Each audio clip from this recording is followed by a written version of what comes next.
भाई new signing, इसका कितना वेट होता है यूनाइटेड फैंस को? किसी भी फुटबॉलिंग फैन को अपने फुटबॉलिंग क्लब के लिए एक साइनिंग क्या होती है? एक नया प्लेयर आना, एक मैनेजर के साथ एक ऐसा प्लेयर आना जिसके साथ इस मैनेजर ने पहले काम नहीं किया उस टीम के साथ पिछले साल, बट इस बार करेगा। यूनाइटेड की पहली साइनिंग मेरे सामने आ रही है और मैं यहां पे गेस करने वाला हूं वो कौन सी होने वाली है, और ऐसी होगी जिसको तुम सुन के एक्चुअल में तुम शायद शॉक्ड रह जाओगे। मैं हूं और ये चीज मैं तुम्हारे सामने शॉकिंग तरीके से ही बताऊंगा, क्योंकि मेरे इमोशंस यहां पे शॉक वाले हैं जो मैंने देखा है पिछले कुछ घंटों में जो हुआ है। उसके बियॉन्ड भी मैं कुछ चीजों पे बात करूंगा, जैसे कि एडरसन की deal, it is getting very very very close as per Fabrizio Romano, और हम इटली में ये काम करने गई हुई है यूनाइटेड की delegation, but it is not just Anderson. We could be talking to more interesting basically deals. हम कुछ प्लेयर्स की एग्जिट के लिए बात कर रहे हैं जो बहुत क्रूशल होगा इनकमिंग्स के लिए, और मोर इंपॉर्टेंटली एक एक ऐसा मैसिव मिडफील्डर जिसकी यूनाइटेड को एक्चुअल में बहुत जरूरत है। उसके बियॉन्ड भी मैं बात करूंगा, लेटेस्ट बताऊंगा तुम्हें एलियट एंडरसन से रिलेटेड, एंजो फर्नांडिस और मॉर्गन रॉजर्स से रिलेटेड, बट मोर इंपॉर्टेंटली इसके बारे में बहुत से लोग बात नहीं करते, हम जरूर करेंगे। यूनाइटेड के फाइनेंशियल्स बाहर आए हैं, सो जो ट्रू यूनाइटेड फैंस हैं उनको लास्ट में मैं अपना आउटलुक दूंगा बहुत ही सरल भाषा में। इन फाइनेंसेस को मैं किस तरीके से पढ़ता हूं, किस तरीके से मीडिया में आए हैं वो बात अलग है, उससे थोड़ा सा डिफरेंट मैं आपको रीजंस एक्चुअल में बहुत जल्दी से बता सकता हूं। आई होप आपको ये वीडियो पसंद आएगी तो प्लीज लाइक करके, हाइप करके और सब्सक्राइब करके आप इस छोटे से चैनल को सपोर्ट कर सकते हो। साथ ही साथ कमेंट करके अपने थॉट्स बता सकते हो इन सारे टॉपिक्स पे, क्योंकि मुझे पता है ये टॉपिक्स तुम्हारे दिल के बहुत करीब हैं, क्योंकि यूनाइटेड तुम्हारे दिल के और रगों के अंदर भरा हुआ है। नाउ इससे पहले मैं यूनाइटेड की खबर पे जाऊं भाई, मैं तुम्हें पहले बता देता हूं ये बवंडर हो गया, ये बवंडर हो चुका है। यहां पे क्रिस्टल पैलेस ने कॉन्फ्रेंस लीग जीत ली। यूरोपियन कंपटीशन दूसरा जो फाइनल था वो भी इंग्लिश टीम ने जीत लिया, पहला तो ऑलरेडी जीत चुकी थी। सो एस्टन विला यूरोपा लीग जीतने के बाद कॉन्फ्रेंस लीग का फाइनल 1-0 से जीतती है आपकी क्रिस्टल पैलेस। और इसी के साथ ही भाई ओलिवर ग्लासनर ने भाई इनक्रेडिबल हिस्ट्री बना दी है। और मोर इंपॉर्टेंटली अगले साल तुम्हारी पहली क्या फीलिंग आ रही है फोटो देख के?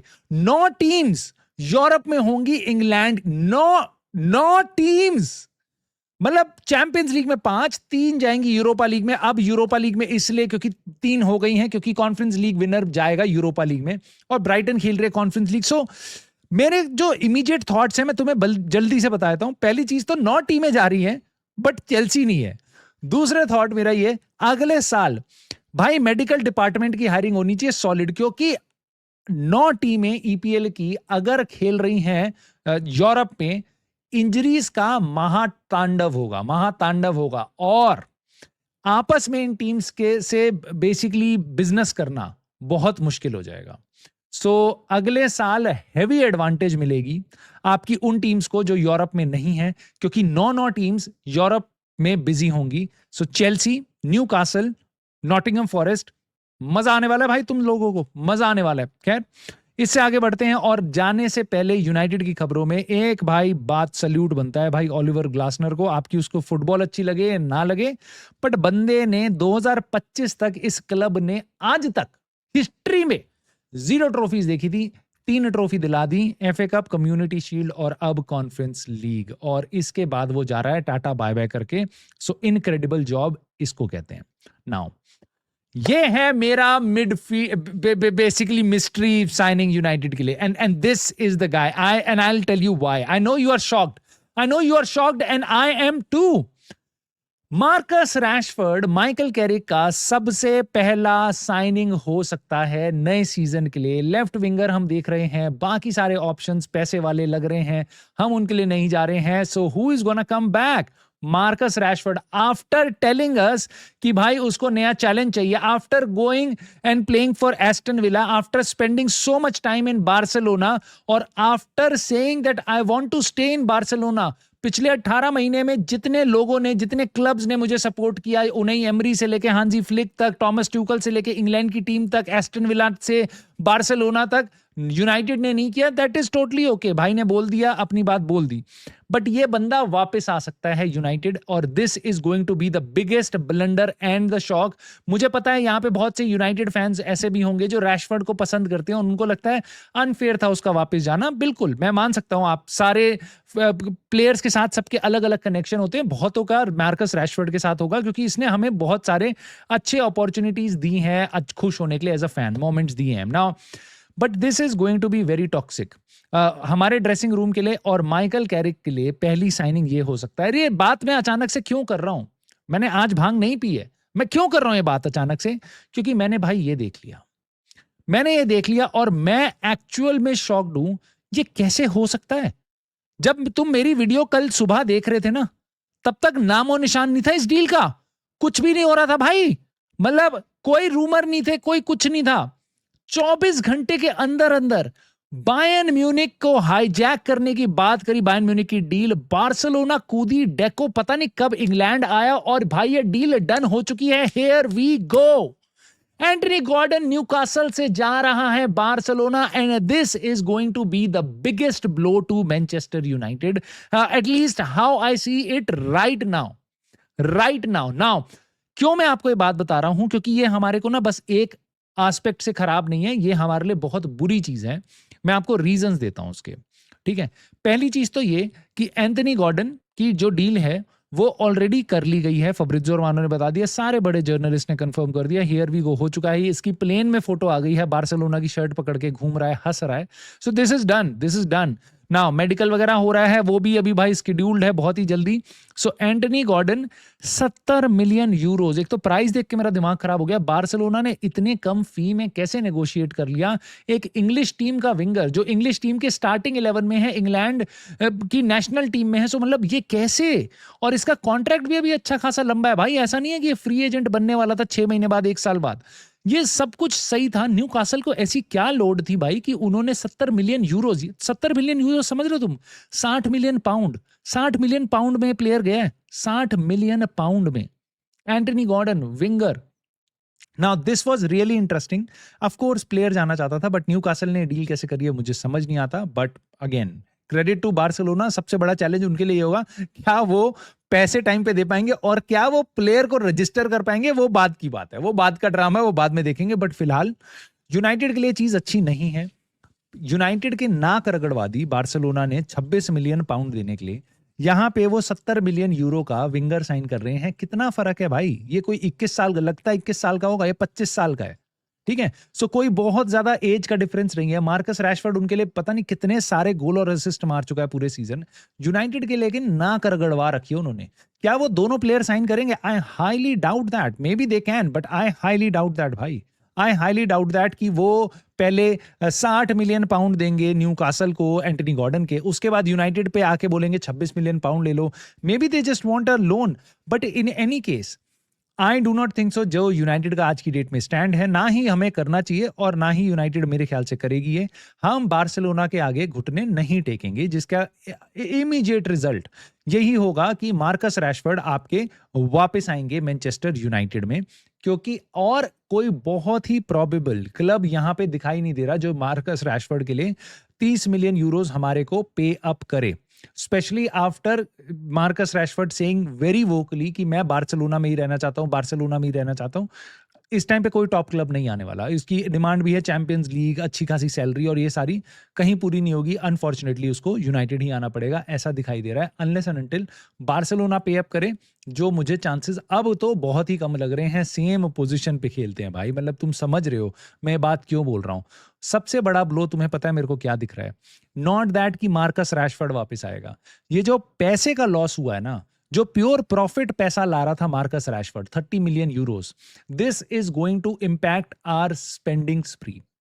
सो आई डोंट नो कितनी बल मैं कैन आई से कि ये हमारी स्पेंडिंग स्प्री होने वाली थी, आई डोंट नो, बट जो भी हम खर्चा करने वाले थे, आउटगोइंग्स करने वाले थे, उस पे इस डील का बहुत मैसिव इम्पैक्ट पड़ सकता है। बिकॉज हमारे को जिस तरीके से हमारा क्लब रन है, हमारे को ये डील्स बहुत जरूरी हैं कि ये जो प्योर प्रॉफिट वाले प्लेयर्स हैं वो बिके किसी तरीके से, और हम उस पैसे को यूज करके स्प्रेड करके नई नई डील्स कर पाए, मार्केल कैरिक के लिए एक पूरा बढ़िया सा स्क्वाड खड़ा कर पाए। So this is going basically हमारे लिए बहुत ही कॉम्प्लिकेटेड सिचुएशन अब हो चुकी है. United would have to really act very fast and very smart. Now problem अब मेरी लास्ट ये है इस डील से ये कि न्यूकासल को बेसिकली मुझे ऐसा लगता है आपको प्लेयर को सेल करना था 2025 वाले बजट में, यानी जून से पहले पहले, इसलिए डील कंप्लीट करी गई है. और यही बात मैं कुछ टाइम पहले इसी चैनल पे आपको बता रहा था. अगर देखो, अगर आपको सांड्रो टोनाली वगैरह में इंटरेस्ट है, लुइस हॉल, जिसमें भी आपको इंटरेस्ट है, ब्रूनो गेमेरेश, किसी भी प्लेयर में आपको इंटरेस्ट है, चाहे वो एस्टन विला का हो, चाहे वो न्यूकासल का हो, the best deal that you are going to get is if you go there first. Similarly मैंने आपको याद होगा वेस्ट हैम के लिए भी यही बोला था, अगर आपको साइन करना है मथेउस फर्नांडिस, जाके कर लो, इससे पहले कि कोई और जाके जेरड बोवन, समरवेल और ड्यूफ को साइन कर ले. क्योंकि एक बार पहला प्लेयर चला जाता है ना, तो सेलिंग क्लब के ऊपर ज्यादा प्रेशर रह नहीं जाता, तब वो ज्यादा पैसा मांगते हैं दूसरा बढ़िया प्लेयर बेचने के लिए. सो आई जस्ट होप कि अब इसके कारण हमारे को टोनाली की डील में बहुत ज्यादा दिक्कतें ना आए. फिलहाल एडरसन के बारे में बताया है फब्रिज़ो रोमानो ने कि यूनाइटेड की डील बहुत बहुत बहुत क्लोज है, और एडरसन ने सारे क्लब्स के साथ बातें बंद कर दी हैं कि बस जब तक यूनाइटेड है सामने खड़ी हुई, मैं बस यूनाइटेड जाना चाहता हूं. पहला सवाल तो मेरा ये है कि ये ऐसे क्लब्स कौन से हैं जिनको एडरसन मना कर रहा है? क्या वो club real Madrid, Barcelona, AC Milan, Inter Milan, ऐसे क्लब्स हैं? कौन है वो क्लब? मुझे नहीं पता. आपको पता है तो मुझे प्लीज बताना, मैं जानना चाहूंगा. ये इतना पैशन यूनाइटेड के लिए है तो सामने वाला क्लब कौन सा है, मैं जरूर जानना चाहूंगा. उसके बियॉन्ड भी भाई फब्रिज़ो रोमानो ने ही बता दिया कि ये बहुत ज्यादा क्लोज है. सो मुझे ऐसी उम्मीद है यूनाइटेड इस डील को किसी भी टाइम कर लेगी, और यूनाइटेड की तरफ से इन्होंने सारे पत्ते बिछा रखे हैं. एटलांटा के साथ बात कर रखी है, एडरसन के साथ बात कर रखी है, सब कुछ कर रखा है. इट इज जस्ट दैट कि यूनाइटेड ने ग्रीन लाइट देनी है और ये डील हो जाएगी. अब मेरे ख्याल से ये डील जून 30 से पहले पहले हो जाएगी, और it could happen any time. Marcus Rashford की जो बार्सिलोना के साथ डील है, जो एग्रीमेंट है, दैट इज जून 15 से पहले पहले अगर बार्सिलोना ने ऑप्शन नहीं यूज किया तो मार्कस रैशफोर्ड वाला ऑप्शन खत्म हो जाएगा और मार्कस रैशफोर्ड को वापस यूनाइटेड आना पड़ेगा. इसलिए मैं आपको कह रहा हूं मार्कस रैशफोर्ड पहली साइनिंग माइकल कैरिक की हो सकती है. इसके मेरे को बहुत चांसेस लग रहे हैं. खैर, मूविंग ऑन टू सांड्रो टोनाली, भाई फब्रिज़ो रोमानो ने ही बताया है कि यूनाइटेड की डेलीगेशन जो है इटली में है, बट उनका काम बस एडरसन से बात करना नहीं है. सांड्रो टोनाली के एजेंट भी इटली में है. ये स्पेसिफिकली मेंशन किया है, किसी और चीज के बारे में, किसी और प्लेयर के बारे में मेंशन नहीं किया. फब्रिज़ो रोमानो अननेसेसरली किसी प्लेयर के नाम नहीं लेता, बट उसने नाम लिया है, and that gets me a little bit excited कि maybe, just maybe, Newcastle are in some crunch, और अब हम उनके साथ फायदा उठा सकते हैं जिस तरीके से मे बी बार्सिलोना ने उठाया है. मे बी शायद हम जाके उठा सकते हैं, बट अगेन अगर हमें ये करना है, हमें जल्दी करना होगा, क्योंकि व्हाट इफ अगर वो लुइस हॉल या किसी और को, ब्रूनो के आई डोंट नो, किसी और को बेच देते हैं, then they won't sell Sandro Tonali. But in any case United इस टाइम पे I am pretty sure Sandro Tonali के एजेंट्स के टच में है. कितना एग्रेसिवली है आई डोंट नो, बट ये है.